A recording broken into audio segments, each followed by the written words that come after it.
Hello everyone. நீங்க ஐடில வேலை தேடிட்டு இருக்கீங்களா? நீங்க ஒரு காலேஜ் ஸ்டூடெண்ட்டா? ஜஸ்ட் பாஸ்ட் அவுட் ஸ்டூடெண்ட்டா? இந்த வீடியோ ரொம்ப ரொம்ப இம்பார்ட்டன்டான வீடியோ. நெக்ஸ்ட் ஃபியூ மினிட்ஸ் உங்க லைஃப்ல ரொம்ப எசென்ஷியலான வீடியோ. நீங்க நிறைய வீடியோஸ் பார்த்துருப்பீங்க இந்த ரெஸ்யூம் எப்படி பில்ட் பண்ணணும்னு சொல்லிட்டு. பட் ஆனால் யாரும் டீட்டெயில்டா உங்களுக்கு சொல்லியிருக்க மாட்டாங்க. ஒரு கம்பெனி உங்க ரெஸ்யூமை எப்படி எவால்வேட் பண்ணுவாங்கன்னு சொல்ல மாட்டாங்க. ஸோ இதெல்லாம் உங்களுக்கு சொல்லித் தரப்போறேன். இது ஒரு ஃப்ரெஷர்ஸ்க்கான வீடியோ.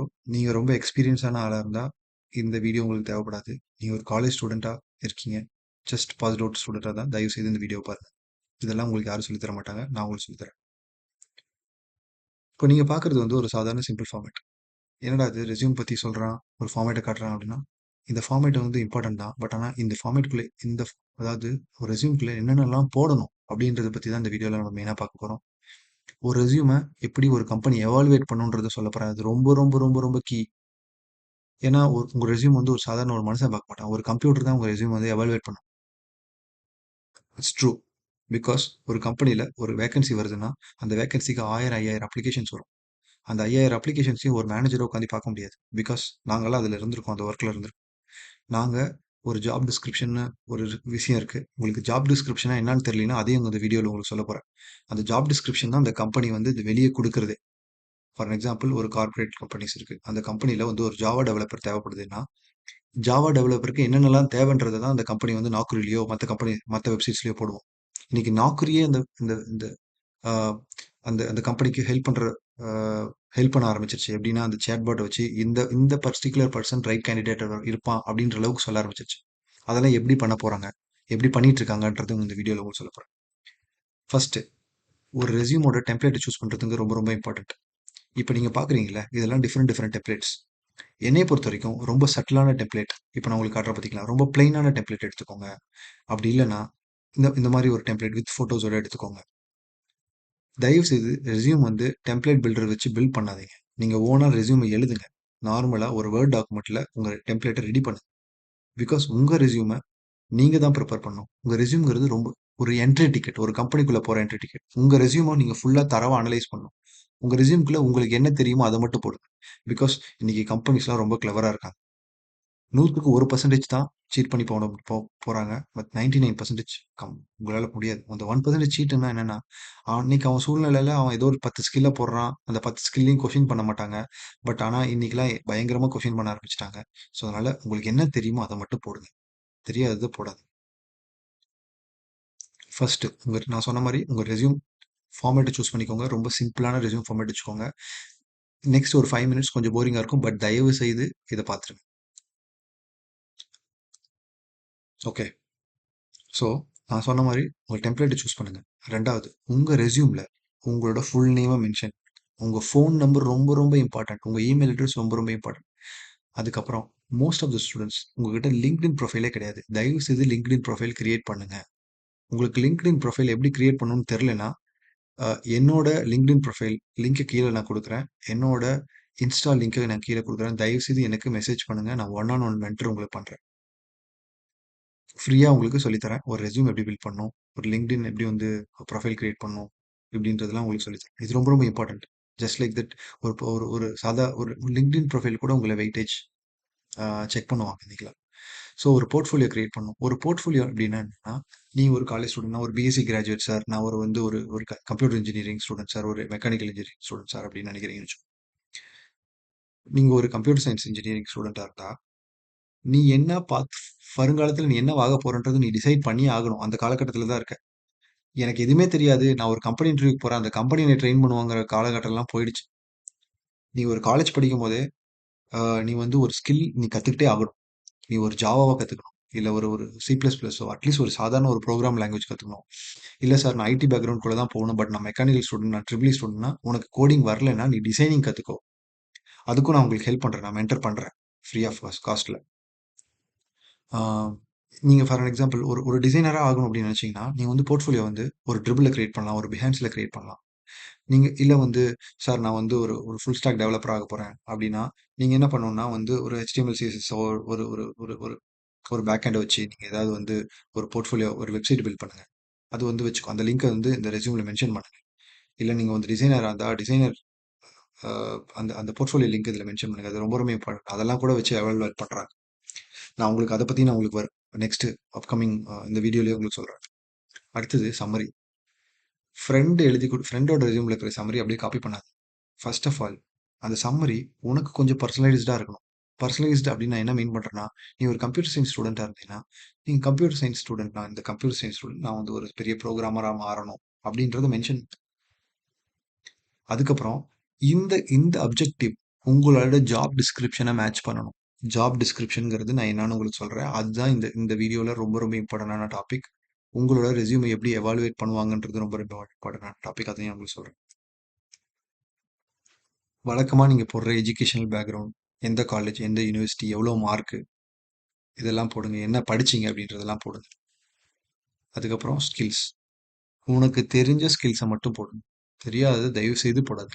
ஜாவா மட்டும் தெரியும்னா ஜாவான்னு மட்டும் போடுங்க. வெப் டெவலப்மெண்ட்ல HTML CSS தெரிஞ்சா அதை மட்டும் போடுங்க. தெரியாதது தயவு செய்து போடாது. பிகாஸ் இது உங்களுக்கும் டைம் வேஸ்ட், எவாலுவேட் பண்றவங்களுக்கும் time waste. Next soft skills வந்து ப்ராப்ளம் சால்விங், டீம் கொலாபரேஷன், இதெல்லாம் ஜென்ரலா போடுவீங்க. பட் ஃபர்ஸ்ட் தயவு செய்து இதெல்லாம் என்னன்னு தெரிஞ்சுக்கோங்க. What is problem solving, what is team collaboration, time management, இதை பத்தி தெரிஞ்சுக்கணும். அட்லீஸ்ட் ஒரு 2 லைனர் தெரிஞ்சுக்கோங்க. இது என்னன்றது அட்லீஸ்ட் கூகுள் பண்ணிக்கோங்க. இது என்னன்றது தெரிஞ்சுக்கோங்க. சும்மா தெரியாம எதுவும் போடாதீங்க.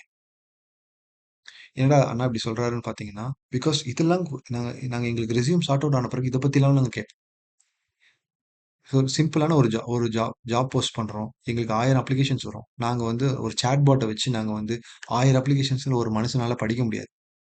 நாங்க ஒரு கம்ப்யூட்டரோ நாக்குரிய வச்சு தான் அனலைஸ் பண்ணுவோம். இல்ல வந்து நாங்க வந்து சாட் பாட் வச்சு அனலைஸ் பண்ணும்போது எங்களுக்கு வந்து ஒரு 30 ரெஸ்யூம் சார்ட் அவுட் பண்ணி கொடுக்கும் அது. அது ஆட்டோமேட்டிக்கா கம்ப்யூட்டரே சார்ட் அவுட் பண்ணி கொடுக்கும். அந்த 30 ரெஸ்யூம்ல நாங்க வந்து இன்டர்வியூ பண்ணுவோம். நாங்க இன்டர்வியூ பண்ணும்போது அந்த இண்டிவிஜுவல்ஸ்லாம் வச்சு நீங்க என்ன இது என்ன ப்ராப்ளம் சால்விங்னா என்ன தெரியுமா அப்படின்னு கேட்போம். ஸோ அப்போ உங்களுக்கு பதில் சொல்ல முடியலன்னா உங்களுக்கும் அது பிரயோஜனமே இல்ல. ஸோ அதனால இதெல்லாம் தெரிஞ்சுக்கோங்க. நெக்ஸ்ட் வந்து ப்ராஜெக்ட்ஸ். தயவு செய்து ஒரு காலேஜ் ஸ்டூடெண்ட்டா இருந்தீங்கன்னா, நீங்க வந்து மினி ப்ராஜெக்ட் பண்ணுங்க.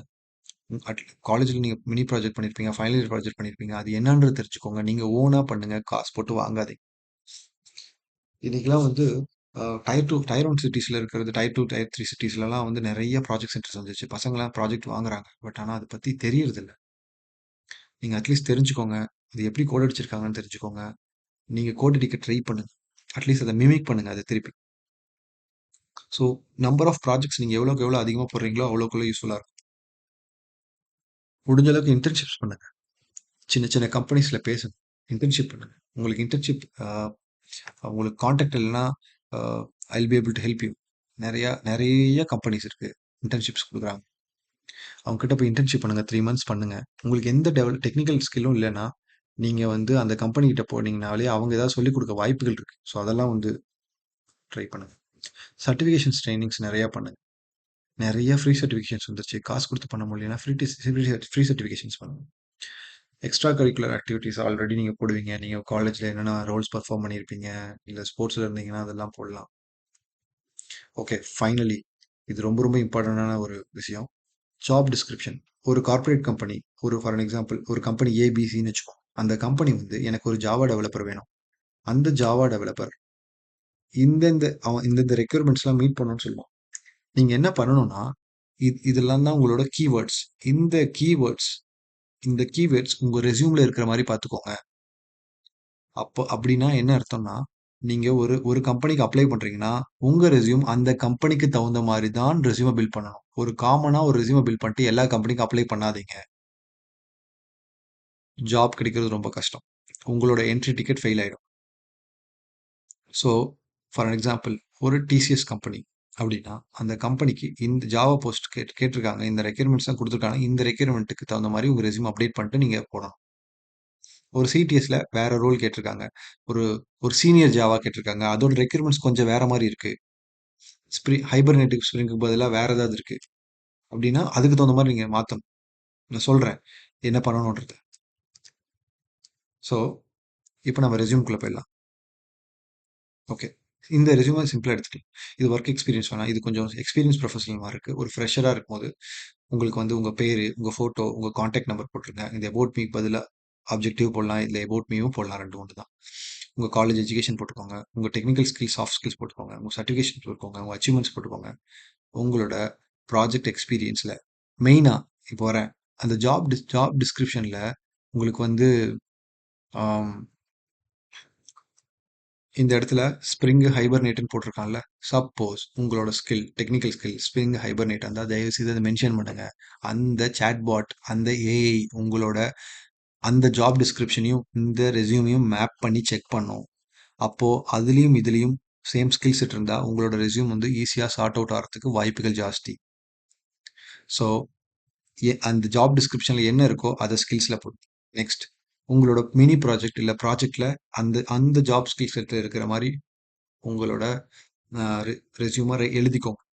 ஸோ இப்படி எழுதுற பட்சத்தில் ஈஸியாக சார்ட் அவுட் ஆகும். ஸோ ஈஸியாக கம்பெனிக்குள்ள உங்களோட ஃபர்ஸ்ட் என்ட்ரி டிக்கெட் கிளியர் ஆகிடும். அதுக்கப்புறம் உங்களோட டைரக்ட் இன்டர்வியூ இருக்கும். சம் கம்பெனிஸில் வந்து இது கிளியர் பண்ணி முடிச்சு ரெஸ்யூமை சார்ட் அவுட் ஆன பிறகு ஆப்டிடியூட் கூப்பிடுவாங்க. ஆப்டிடியூட் எழுதி முடிச்சுட்டு இன்டர்வியூ இருக்கும். ஸோ அது கம்பெனியோட ஸ்ட்ரக்சரை பொறுத்து. ஸோ இந்த வீடியோவில் மெயினாக நீங்கள் பார்க்க வேண்டியது என்னன்னா ஜாப் டிஸ்கிரிப்ஷன் ரொம்ப ரொம்ப ரொம்ப ரொம்ப இம்பார்ட்டன்ட். அந்த ஜாப் டிஸ்கிரிப்ஷன் தகுந்த மாதிரி தான் நீங்கள் ரெஸ்யூமே எழுதணும்.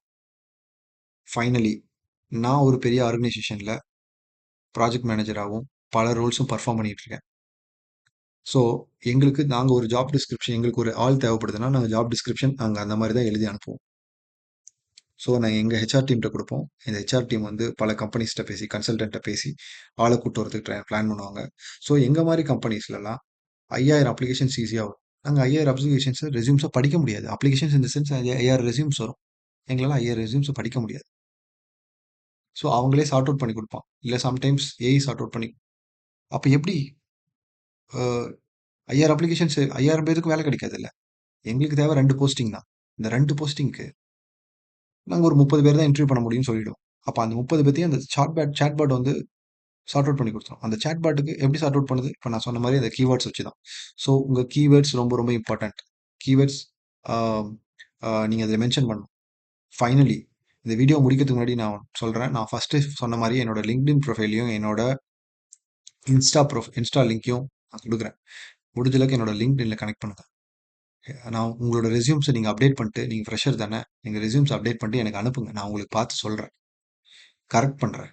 முடிஞ்சா நானே கரெக்ட் பண்ணி குடுக்குறேன். அப்படி இல்லைன்னா உங்ககிட்ட நான் பேசுறேன். நெறைய இன்னைக்கு மீடியம் வந்திருக்கு. Zoomல பேசலாம், WhatsAppல பேசலாம், Skypeல பேசலாம். நெறைய மோட்ஸ் இருக்கு. எதுலயும் ஒண்ணுல பேசுறேன். என்னோட அவைலபிலிட்டி பொறுத்து. மெசேஜ் பண்ணுங்க. உங்க ரெஸ்யூம்ஸ் அனுப்புங்க. பேசுங்க. ஒரு வேலை எப்படி தேடணும்னு கேளுங்க. நான் உங்களுக்கு ஹெல்ப் பண்றேன். ஃபைனலி உங்க ஸ்கில் செட்ட வளர்த்துக்கோங்க. சப்போஸ் ஆனா எனக்கு இந்த ஸ்கில் எனக்கு என்ன பண்ணணும்னு தெரியல. நான் நான் இவ்வளோ நாளா காலேஜ்ல எதுவுமே பண்ணல. நான் இனிமேல் ஏதாவது கத்துக்கணும்னு நினைக்கிறேன்னா, நான் உங்ககிட்ட பேசுறேன். உங்களோட ஸ்ட்ரென்த்துக்கு தகுந்த மாரி நான் பார்த்து உங்களுக்கு வந்து என்ன நீங்க படிச்சா கரெக்ட்டா இருக்கும். சப்போஸ் எனக்கு டைம் கிடைச்சதுன்னா, நான் உங்களுக்கு வந்து ஃப்ரீயாவே சொல்லி தரேன். ஓகேங்களா? Thank you. இந்த வீடியோ பார்த்ததுக்கு ரொம்ப தேங்க் யூ. உங்க ஃப்ரெண்ட்ஸ்க்கு தயவுசெய்து இத அனுப்புங்க. எ எல்லாத்துக்கும் மேல நீங்களே ஓனா ரெஸ்யூம் எழுதி பழகுங்க. நான் உங்களுக்கு ஹெல்ப் பண்றதுக்கு தயாரா இருக்கேன். Mostly Saturday, Sundays. Thank you. Thanks every. By.